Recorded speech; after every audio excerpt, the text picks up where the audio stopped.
Hello dear students, good evening. आज अपन पढ़ेंगे एल्डोल संघनन अभिक्रिया किससे कहते हैं। थोड़ी ठंड लग रही है इसलिए थोड़ा सेंच हो गए हैं अपन, बहुत ज़्यादा ठंड है इसीलिए। एल्डोल संघनन अभिक्रिया किससे कहते हैं।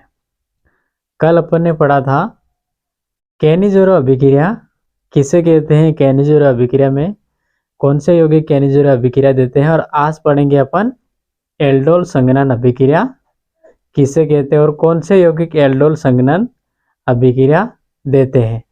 तो जो कल अपन ने पढ़ा था वैसे वैसे इसके अपोजिट, मतलब कि उसके विपरीत है। ये क्या है? एल्डोल संघनन अभिक्रिया है। कैनिज़ेरो अभिक्रिया में क्या होता है, जब कोई एल्डिहाइड के अंदर एल्फा कार्बन के साथ एल्फा हाइड्रोजन अनुपस्थित हो तो ऐसे यौगिक क्या करते हैं, कैनिज़ेरो अभिक्रिया देते हैं। जबकि इसके विपरीत क्या होगा, ऐसे एल्डिहाइड, ये ऐसे कार्बोनिल समूह जिसके अंदर एल्फा हाइड्रोजन उपस्थित हो, वो कौन सी अभिक्रिया देते हैं, एल्डोल संघनन अभिक्रिया देते हैं। तो इसके बारे में अभी अपन डिस्कस करेंगे कि एल्डोल संघनन अभिक्रिया क्या होती है, एल्डोल संघनन अभिक्रिया से कौन से यौगिक बनते हैं, कौन सा तत्व यहाँ से प्रतिस्थापित होता है, यह सभी इसके बारे में अपन पढ़ेंगे। क्या होती है एल्डोल संघनन अभिक्रिया। फॉल्स ऑफ फर्स्ट अपन देखेंगे कि एल्फा हाइड्रोजन युक्त कार्बोनिल यौगिक तनुसार की उपस्थिति में स्वयं संघनन उत्पाद देते हैं। कौन से? एल्फा हाइड्रोजन युक्त कार्बोनिल यौगिक तनुसार की उपस्थिति में स्वसंघनन उत्पाद देते हैं और बनने वाले उत्पाद में OS व COO दोनों समूह पाए जाते हैं। क्या क्या पाए जाते हैं इसमें? OS व C डबल बॉन्ड O पाया जाता है। किसमें? इसको क्या बोलते हैं, एल्डोल, व इसको बोलते हैं कीटोल समूह। ये दोनों समूह पाए जाते हैं किसमें, एल्डोल संघनन अभिक्रिया के अंदर। किसमें? एल्डोल संघनन अभिक्रिया के अंदर OS समूह तथा एल्डोल तथा कीटोल समूह दोनों समूह पाए जाते हैं। आगे पढ़ते हैं। अतः यौगिक एल्डोल संघनन कीटोल कहलाते। क्या कहलाते हैं? एल्डोल संघनन तथा कीटोल कहलाते हैं, जो बीटा व्युत्पन्न द्वारा असंतृप्त कार्बन यौगिक बनाते। क्या बनाते?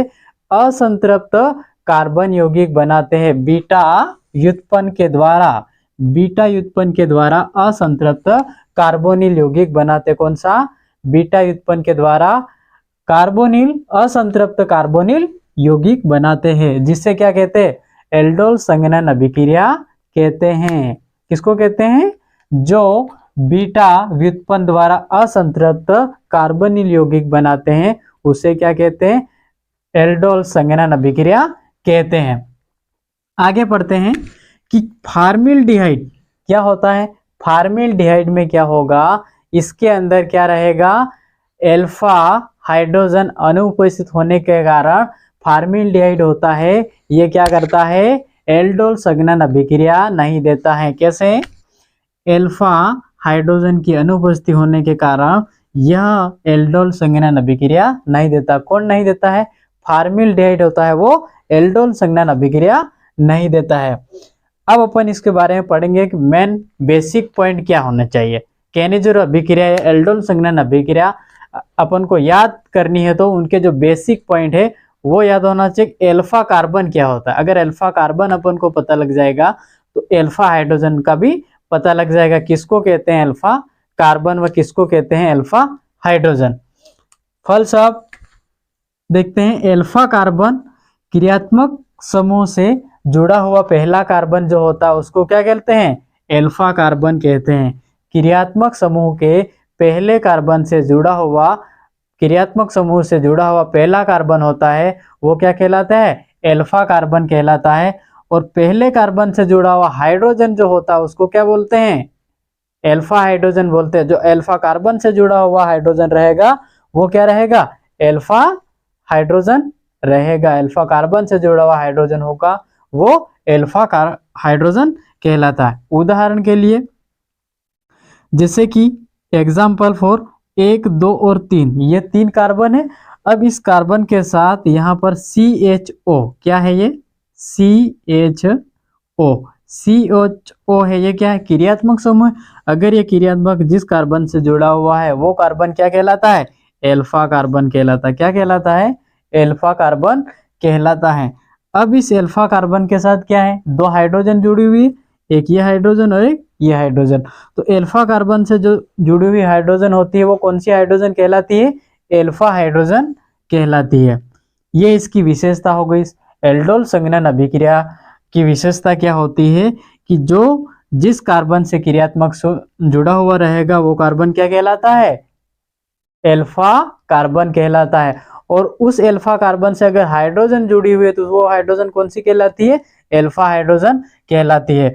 तो एल्फा हाइड्रोजन के साथ ऐसा यौगिक जो क्रियात्मक समूह के साथ जुड़ा हुआ है, एल्फा हाइड्रोजन जुड़ा हुआ हो, उपस्थित हो, तो वो कौन सी अभिक्रिया देगा? एल्डोल संघनन अभिक्रिया देगा।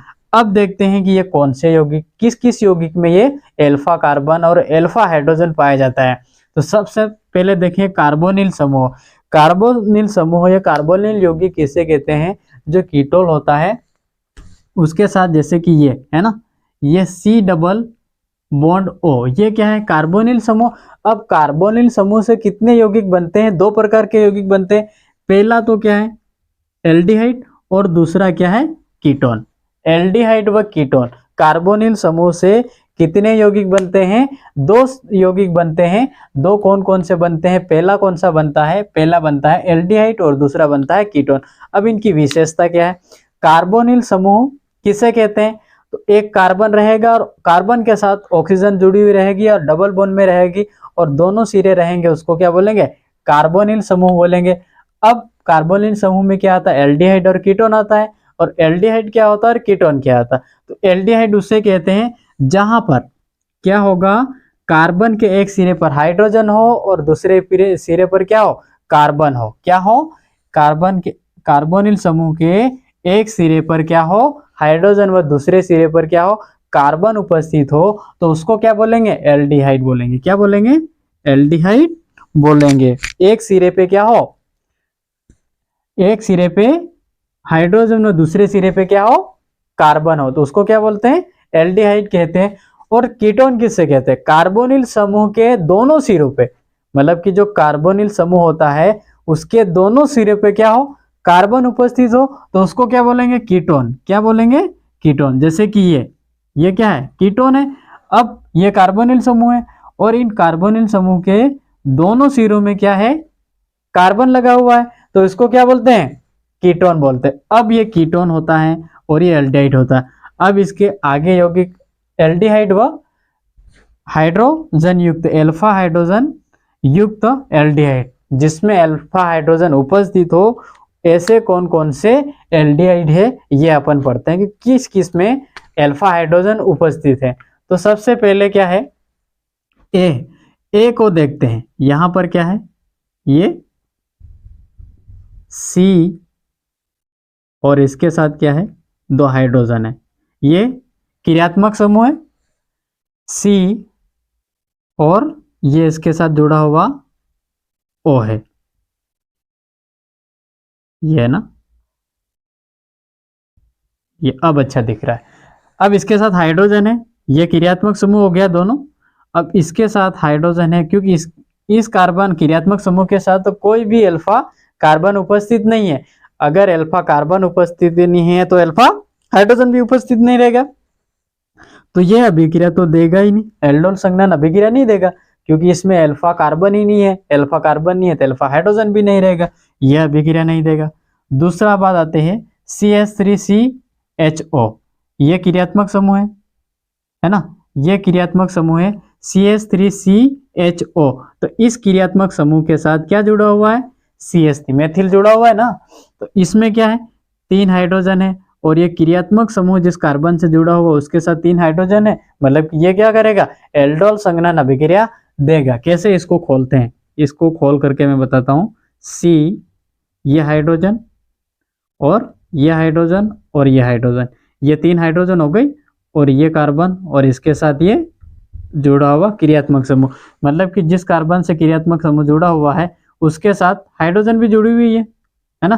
तो ये क्या करेगा, एल्डोल संघनन अभिक्रिया देगा, क्योंकि इस कार्बन के साथ क्या अल्फा हाइड्रोजन उपस्थित है, अल्फा कार्बन के साथ अल्फा हाइड्रोजन उपस्थित है, इसीलिए ये क्या करेगा, एल्डोल संघनन अभिक्रिया देगा। फिर बात आती है बेंजील्डिहाइड। बेंजील्डिहाइड क्या है, ये एल्डोल संघनन अभिक्रिया नहीं देगा। क्यों नहीं देगा, क्योंकि इसके साथ अल्फा कार्बन के साथ अल्फा हाइड्रोजन उपस्थित नहीं है, इसी कारण ये क्या करेगा, एल्डोल संघनन अभिक्रिया नहीं देगा। कैसे नहीं देगा, देखो C6, अब इसकी अपन स्ट्रक्चर बनाते हैं तो इस प्रकार की कुछ स्ट्रक्चर बनती है, ये इस प्रकार की बनती है,